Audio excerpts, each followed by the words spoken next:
Hey guys, in this video, I'm going to go over StarLaunch. I'm going to go over details of their IDOs, past performance, which is nothing as of now, how to get in, what you need a KYC, what good prices are, and just go over why I think this Launchpad will do a good job.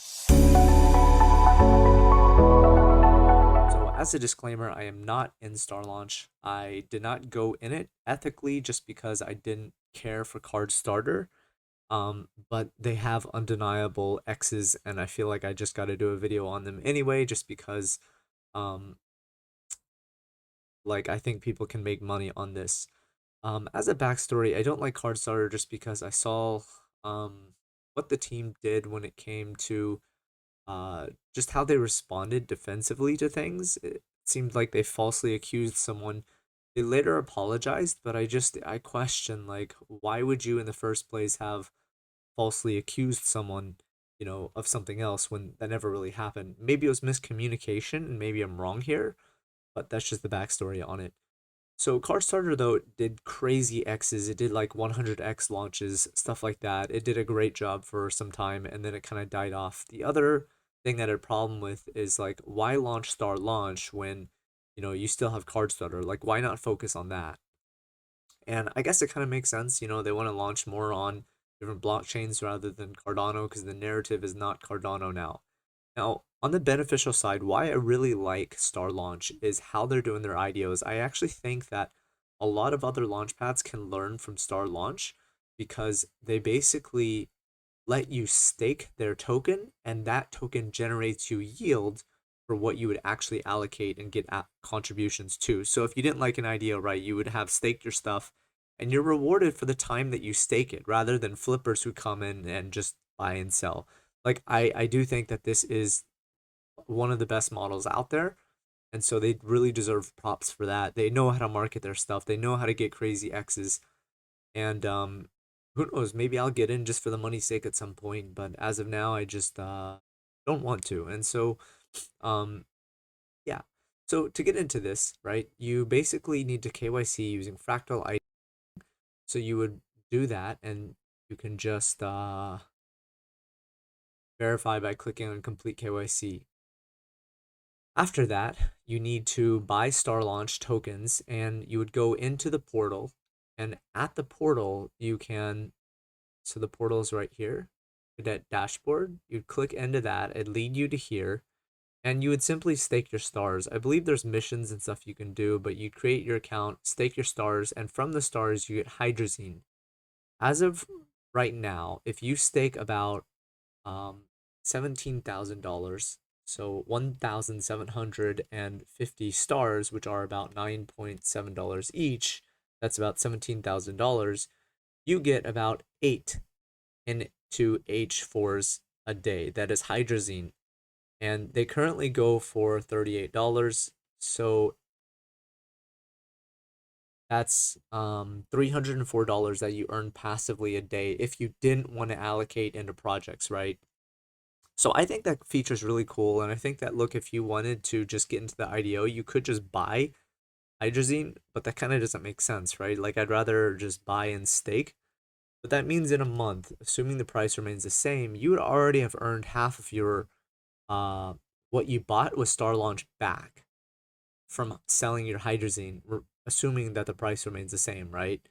So that's super cool, right? And if the price of Star increases, then you do very well for yourself. So I do think you can earn your principal back fairly fast. And this has done quite a drop from the tops, but it really had a parabolic run from, $3 to doing like a 7x.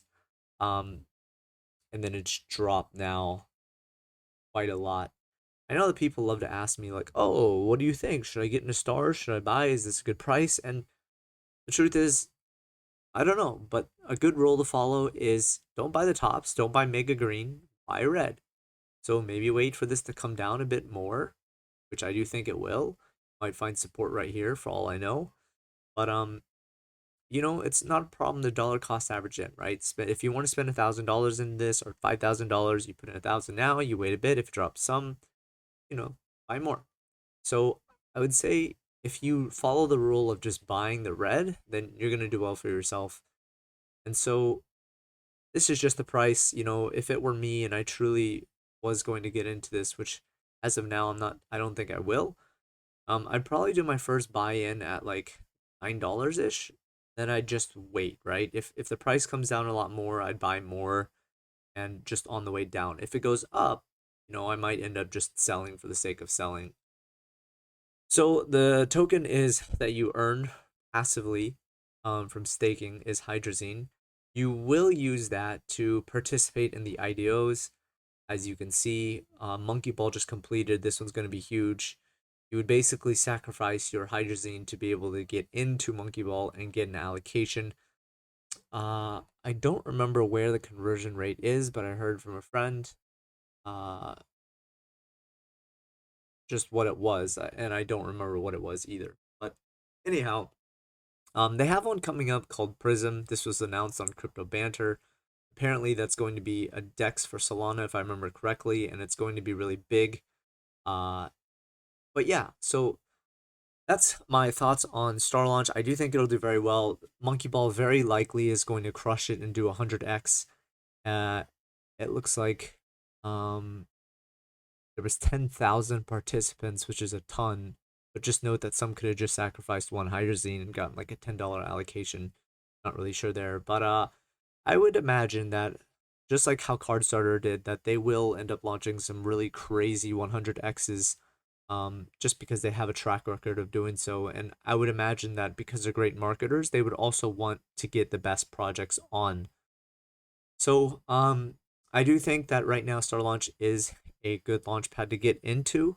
And I really just like the fact that they, you know, launched a very viral IDO as their first IDO. That's always a really good sign. The team is doxed if I remember correctly. If not, you can just check the Cardstarter website and find the same team. I believe they're also on YouTube and whatnot. Checks that I do is like Telegram, Twitter, etc. But I'm not gonna do that. I just it's already like in a sense proven that StarLaunch is a good launch pad, and so it's not like just some random launch pad that's coming out. As for the crypto market as a whole, I am not really sure where it's gonna go. I just know that a key level will be 39,000 and a key resistance is going to be here at 53,000 and then the next one at 5,000 and then the next one at 58,000. You can see here I've just kind of written it out. I'm going to be watching these areas because it's super possible that we come hit this and then fall down, do a double bottom, or even go lower to this key level at 39,000 200-ish. But I am like I think it's a good possibility that we do, you know, we stay in this range for a little bit and then we drop down and then we pump up, or pump up and then go down, or pump up and pump up. The other thoughts is that we could just go full bull market now, but the chances are getting less and less from what I'm seeing, especially when there's like 3 really strong resistance levels above us. I definitely would be watching what happens here. Other than that, you let Bitcoin just do its thing. So I hope this was helpful, guys. StarLaunch is a really cool launch pad, I think. Again, just to highlight and recap, the way that they're doing the IDOs itself has just blown me away in terms of how the fairness of it all, with the generating of the token, being able to sell it technically, say you didn't want it, and you just want to take some passive income. Just to sell HYDRAZINE is just a really cool model to me, and I think that other IDO launchpads could really learn something from this. I will say that there was a whole thing on the insurance of Cardstarter being fake. I see that they listed here as well. I don't really believe that this insurance fund is like truly an insurance fund for rug pulls, but I could be wrong. And it's possible that they fully refund everybody for any type of rug pulls. I don't know. But anyway, thank you guys for watching. As always, please subscribe to the channel if you like content on IDOs, and join the Discord as well. A lot of alpha is shared there, and I'm trying to build a Discord that is really beneficial to people who love IDOs. Thank you guys.